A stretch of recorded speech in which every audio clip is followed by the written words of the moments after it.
بسم الله الرحمن الرحيم الحمد لله رب العالمين والصلاة والسلام على سيد الأنبياء والمرسلين أما بعد فأعوذ بالله من الشيطان الرجيم بسم الله الرحمن الرحيم الصلاة والسلام عليك يا رسول الله وعلى آلك وأصحابك يا حبيب الله الصلاة والسلام عليك يا نبي الله وعلى آلك وأصحابك يا نور الله نويت سنة الاعتكاف۔ فرمان مصطفیٰ صلی اللہ علیہ وآلہ وسلم ہے، لوگوں میں سے میرے قریب تر وہ شخص ہوگا قیامت والے دن جو دنیا میں سب سے زیادہ درود پاک پڑھتا ہوگا۔ صلو علی الحبیب صلی اللہ تعالی علی محمد صلی اللہ علیہ وآلہ وسلم۔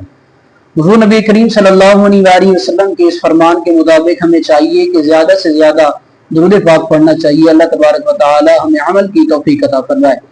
حضور نبی کریم صلی اللہ علیہ وآلہ وسلم کے غلاموں، آج سب سے زیادہ ہم سے پوچھے جانے والا سوال یہ ہے کہ آپ سادات کا اتنا ادب کیوں کرتے ہیں؟ حضور نبی کریم صلی اللہ علیہ وآلہ وسلم کی حدیث ہے، میں تم میں دو عظیم چیزیں چھوڑے جا رہا ہوں، اللہ کی کتاب اور اہل بیت۔ حضور نبی کریم صلی اللہ علیہ وآلہ وسلم نے فرمایا کہ دو عظیم چیزیں میں چھوڑ کے جا رہا ہوں، ایک اللہ کی کتاب یعنی قرآن پاک اور اہل بیت یعنی میری اولاد۔ حضور نبی کریم صلی اللہ علیہ وآلہ وسلم کی اولاد کا ادب یہ ہمیں خود حضور نے بتایا ہے کہ میری اولاد کا ادب کرنا چاہیے۔ حضور نبی کریم صلی اللہ علیہ وآلہ وسلم کے غلاموں، ایک سید زادی کا واقعہ، جو سید زادی جس کا گھر والا انتقال کر گیا اور بیٹا بھی نہیں ہے، بلخ میں قحط پڑ گیا اور وہ سمرقند آئی۔ جب وہ سمرقند آئی تو وہ لوگ ایسا تلاش کرنے لگی لوگوں کو کہ کوئی اس کی مدد کرے، تو ایک شخص نے کہا کہ فلاں جگہ پر ایک مسلمان رہتا ہے جو مسلمانوں کی مدد کرتا ہے، تو آپ اس کے پاس جائیں تو وہ انشاءاللہ آپ کی مدد کرے گا۔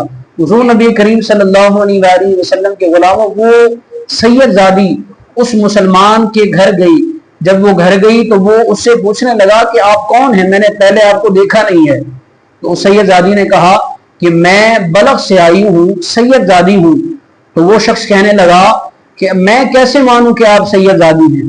تو سید زادی نے اپنا دوپٹہ اٹھایا، اپنے آنسو صاف کرتے ہوئے کہنے لگی کہ میں ثابت نہیں کر سکتی کہ میں سید زادی ہوں یا نہیں ہوں، جا تیرا اللہ بھلا کرے۔ اسی مسلمان کے دربار میں ایک شخص بیٹھا تھا، اس نے کہا تھا فلاں جگہ پر ایک یہودی ہے یا پارسائی ہے، وہ رہتا ہے اور وہ لوگوں کی بہت مدد کرتا ہے۔ وہ سید زادی اس کے پاس گئی، سارا واقعہ بتایا کہ میں بلخ سے آئی ہوں، وہاں قحط پڑ گیا ہے، میرا شوہر بھی نہیں ہے اور بیٹا بھی نہیں ہے، بیٹیوں کا سہارا ہے۔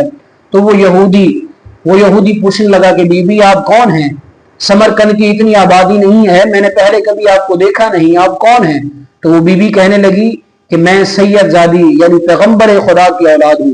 جب اس یہودی نے سنا کہ آپ پیغمبر خدا کی اولاد ہیں تو اپنی جگہ سے اٹھ کے کھڑا ہو گیا، ادب کیا اس نے کہ وہ اٹھ کے کھڑا ہو گیا اور بی بی کو کہنے لگا کہ بی بی آؤ چلو میرے ساتھ میرے گھر۔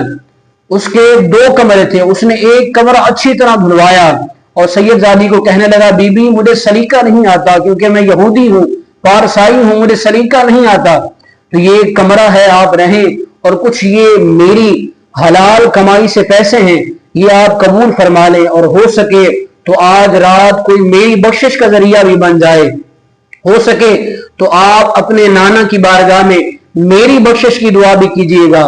وہ مسلمان جس کے پاس پہلے بی بی گئی تھی، وہ خواب میں دیکھتا ہے کہ جنت میں جانے کے لیے لائنیں لگی ہوئی ہیں، وہ جا کے اس لائن میں چلا جاتا ہے، دوڑ کے جاتا ہے، اس لائن میں چلا جاتا ہے۔ تو وہ جب اس لائن میں جاتا ہے، جب اس کی باری آتی ہے تو فرشتے اس کا ہاتھ پکڑ کر اس کو پیچھے کر دیتے ہیں۔ وہ جا کر نبی کریم صلی اللہ علیہ وآلہ وسلم کی بارگاہ میں عرض کرتا ہے یا رسول اللہ یہ سارے جنت میں جا رہے ہیں، یہ فرشتے مجھے جنت میں نہیں جانے دے رہے۔ حضور نبی کریم صلی اللہ علیہ وآلہ وسلم نے فرمایا کہ تو کون ہے؟ تو کون ہے؟ تو وہ کہنے لگا کہ میں مسلمان ہوں، آپ کا امتی ہوں۔ حضور نبی کریم صلی اللہ علیہ وآلہ وسلم نے فرمایا میں کیسے پہچانوں کہ تو میرا امتی ہے؟ میں تجھے کیسے مانوں کہ تو میرا امتی ہے؟ میری بیٹی تیرے گھر آئی تھی تو تو اس سے گواہیاں مانگنے لگ گیا تھا، نشانیاں مانگنے لگ گیا تھا، میری بیٹی تیرے گھر آئی تھی۔ اسی وقت اس کی آنکھ کھلی اور گلیوں میں ڈھونڈتا پھرتا رہا۔ اس سید زادی کا جب گھرانہ ملا اس یہودی کے گھر میں تو اس یہودی کو جا کر وہ مسلمان کہنے لگا کہ تو نے جتنی خدمت کی ہے 11 گنا مجھ سے لے لو، میری ساری دولت لے لو، یہ سید زادی کا گھرانہ مجھے دے دو، تم تو یہودی ہو میں مسلمان ہوں، یہ سید زادی کا گھرانہ مجھے دے دو۔ تو وہ یہودی کہنے لگا کہ تو یہ نہ کہے کہ میں یہودی ہوں، میں آج یہودی نہیں، میں آج مسلمان ہوں، تو کل آتا تو بات اور تھی، آج آیا ہے تو بات اور ہے۔ وہ جو تو نے خواب میں نبی کریم صلی اللہ علیہ وسلم کے نظارے دیکھے ہیں، میں نے اپنی جاگتی آنکھوں سے نظارے دیکھے ہیں۔ تو نے جنت کے خواب میں نظارے دیکھے ہیں، میں نے جاگتی آنکھوں سے نظارے دیکھے ہیں، اور تو نے کسی پیر کسی بابے کے ہاتھ پر کلمہ پڑھا ہے، مجھے خود رسول اللہ نے اپنے ہاتھوں پر کلمہ پڑھایا ہے۔ حضور نبی کریم صلی اللہ علیہ وسلم سے جو حضور کے اہل بیت سے، حضور کے خاندان سے محبت کرتا ہے، اللہ تبارک و تعالی اس کو پھر مقام بھی ایسا عطا فرماتا ہے۔ اللہ تبارک و تعالی سے دعا ہے کہ رب تعالی ہمیں سیدوں کا ادب کرنے کی توفیق عطا فرمائے۔ وما علیہ الا البلاغ المبین۔